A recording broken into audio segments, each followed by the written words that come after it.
Mulai ketika Bapak berbicara.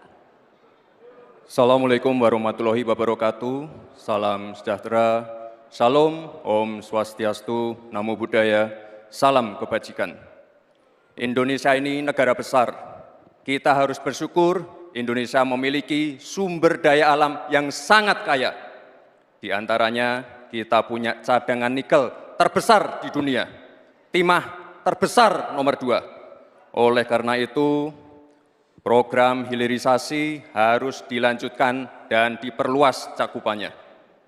Tidak hanya hilirisasi tambang saja, tapi juga hilirisasi pertanian, sektor maritim, dan juga hilirisasi digital.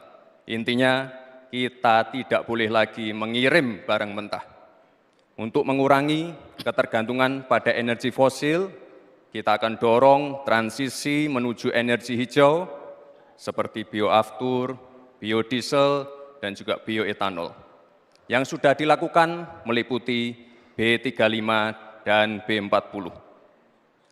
Potensi energi baru terbarukan kita juga luar biasa sekali, bisa mencakup 3.686 gigawatt, yang meliputi energi surya, angin, air, bioenergi, dan juga panas bumi. Oleh karena itu, kerjasama pentahelix wajib untuk didorong. Bapak Ibu yang saya hormati, teman-teman sesama anak muda, jika agenda hilirisasi, pemerataan pembangunan, transisi menuju energi hijau, ekonomi kreatif, UMKM bisa kita kawal, insya Allah akan terbuka 19 juta lapangan pekerjaan untuk generasi muda dan kaum perempuan.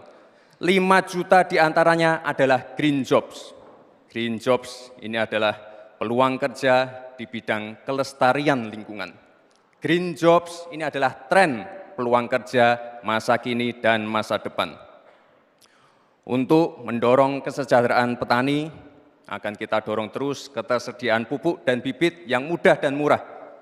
Untuk menjaga stabilitas harga pangan, akan kita optimalkan peran dari TPID, ID Food, Bulog, dan Badan Pangan.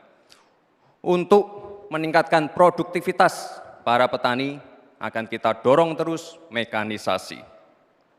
Generasi muda akan kita dorong melalui smart farming. Agenda reforma agraria akan kita lanjutkan juga terkait kepemilikan tanah dan juga pemanfaatan tanah yang lebih berkeadilan. Program PTSL, redistribusi tanah, dan One Map Policy akan dilanjutkan. Anggaran dana desa sudah terbukti menurunkan angka desa tertinggal dan meningkatkan angka desa berkembang dan mandiri. Oleh karena itu, anggaran dana desa akan ditingkatkan sesuai dengan kekuatan fiskal di dalam negeri. RUU Masyarakat Hukum Adat akan didorong agar lebih berkeadilan. Karena sesuai dengan prinsip Sustainable Development Goals, yaitu Leave No One Behind. Narasi besarnya di sini adalah keberlanjutan dan penyempurnaan. Terima kasih. Wassalamualaikum warahmatullahi wabarakatuh. Baik. Masih ada waktu Bapak? Masih ada waktu. Mau dimanfaatkan atau tidak? Cukup? Baik. Oke. Cukup?